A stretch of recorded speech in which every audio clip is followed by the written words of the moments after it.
Sporazum o podršci Milanu Miličeviću, kandidatu SDS-a za načelnika opštine Teslić, danas su potpisali predstavnici Teslićkog SDP-a, Srpske napredne stranke, Demokratske stranke i Radničke partije.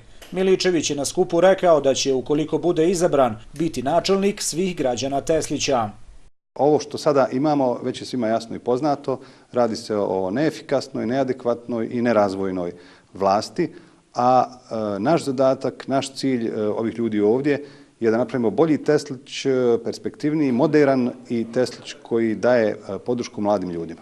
Podrška kandidatu SDS-a za opštinski odbor SDP-a u Tesliću rezultat je, kako kažu, ravnopravnog odnosa i uspješne saradnje dvije partije.